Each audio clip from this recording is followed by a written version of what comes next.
É da sintonia entre o movimento das mãos e o giro na roda de oleiros que nasce a história da olaria no município. Apesar da falta de documentos sobre o assunto, relatos de moradores apontam que foi no século XVIII que açorianos trouxeram essa arte para São José da Terra Firme.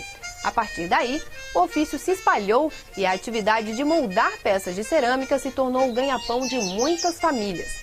Mas, com o passar do tempo, a tradição se perdeu. Hoje são poucos os oleiros que ainda exercem a profissão e lutam para que a atividade que consagrou São José como a capital da louça de barro seja perpetuada para as futuras gerações. E a partir de agora, você vai conhecer o perfil desses oleiros. O meu pai trabalhava com... O meu pai vendia cerâmica, vendia as cerâmicas em Florianópolis.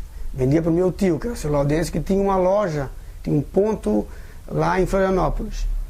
Meu tio tinha olaria. Meu tio não era oleiro, mas tinha olaria porque ele trabalhava com isso, né? Então, e comprava as peças dos oleiros de São José. Ele tinha um ponto muito forte lá, então ele comprava bastante.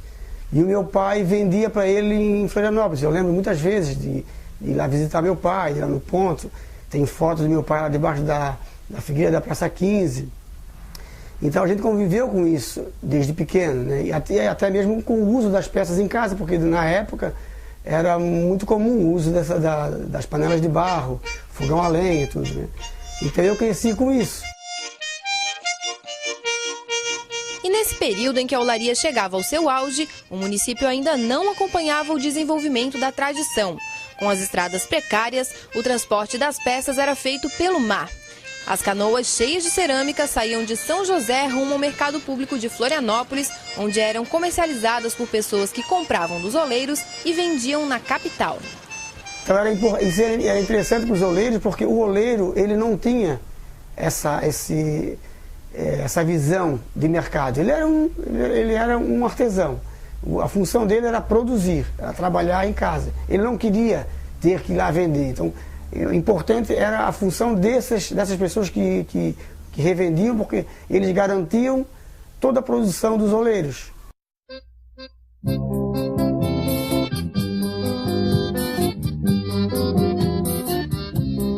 Deixa Deus amassar o barro para fazer um forte vaso. Mas voltando à história do Lorival, foi depois que a olaria estava em uma fase mais moderna que ele começou a ter intimidade com a tradição.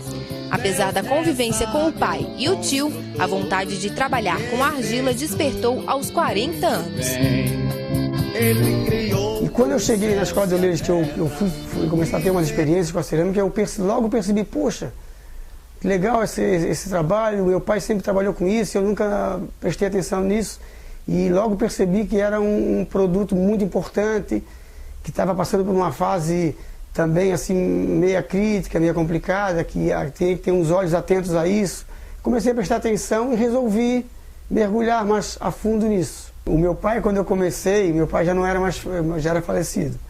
Mas o meu tio achou muito interessante, ele nunca, assim, até não imaginava que a gente ia querer fazer isso, até porque por considerar essa profissão uma profissão de um nível social muito baixo, né?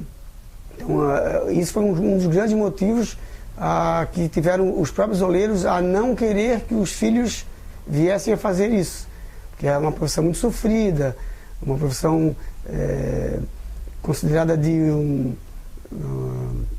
uma profissão mal vista, né? Uma profissão muito de pessoas de baixa formação, né? Então preferiam que os filhos estudassem, fossem buscar uma outra profissão. Tem motivos também porque realmente naquela época trabalhar com a olaria não era como hoje a gente vê assim com esse romantismo todo. O trabalho da olaria era um trabalho muito sofrido. O oleiro acordava às 4 horas da manhã, comia lá um prato de pirão com feijão e linguiça lá para dar sustância e trabalhava até o meio-dia, né, trabalhando, produzindo alguidares, trabalhando em produção, não é essa coisa lúdica, bonita que a gente vê hoje, né? Então era uma profissão muito sofrida realmente. Mas a relação com a olaria não parou por aí. Depois, com o tempo, depois que eu me formei como oleiro, que eu tive as minhas experiências em outras olarias, tal, que eu montei a minha própria olaria, eu vi também a necessidade de buscar um pouco mais, me aprofundar um pouco mais no conhecimento da cerâmica de base açoriana, né, das louças de barro. Eu escrevi um projeto para o Fundo Cultural e esse meu projeto foi aprovado, então eu fui fazer um trabalho de pesquisa no arquipélago dos Açores, fazer um mapeamento de todo o trabalho, de como está esse trabalho nos Açores, de onde a gente veio, né? E fiquei 3 meses trabalhando lá em várias ilhas nos Açores. Acabei descobrindo, eu pensei que eu ia chegar lá e encontrar várias olarias, ia ter uma experiência enorme com os oleiros, e acabei descobrindo que só tinha uma olaria tradicional na Ilha Terceira. Encontrei com outros oleiros, mas já aposentados, já que não trabalhavam mais.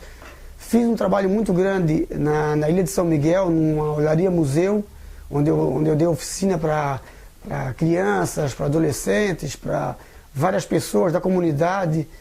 Então eu pensei que eu ia aprender muita coisa, eu acabei ensinando.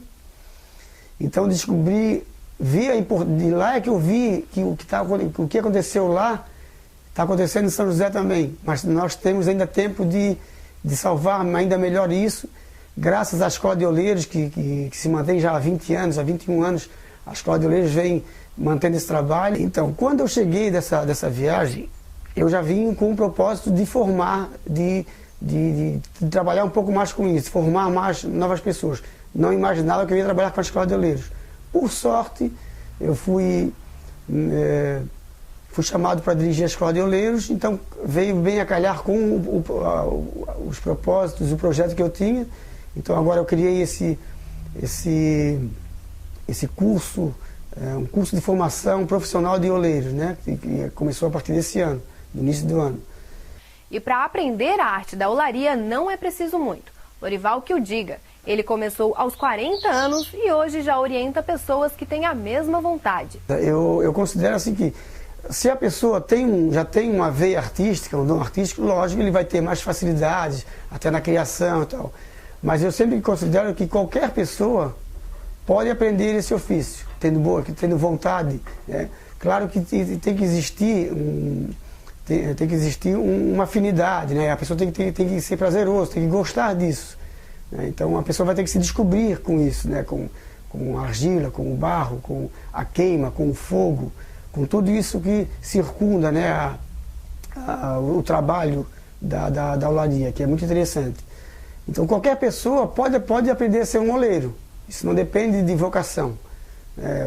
Vai muito da vontade e do esforço, porque realmente é um trabalho que exige uma concentração, exige um esforço, exige dedicação, muita disposição e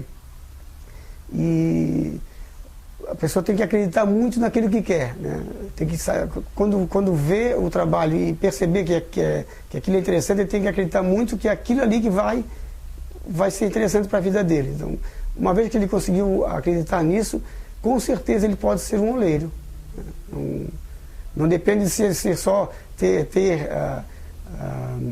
na família, ter isso como herança genética. O incentivo não é à toa. A tradição vem desaparecendo ao longo dos anos e levando consigo toda a história de um povo. De um ofício comum, passou a uma atividade em extinção. Hoje, não chega a 5 o número de olarias em São José. Mas os oleiros que superaram a crise têm esperanças de preservar o que restou.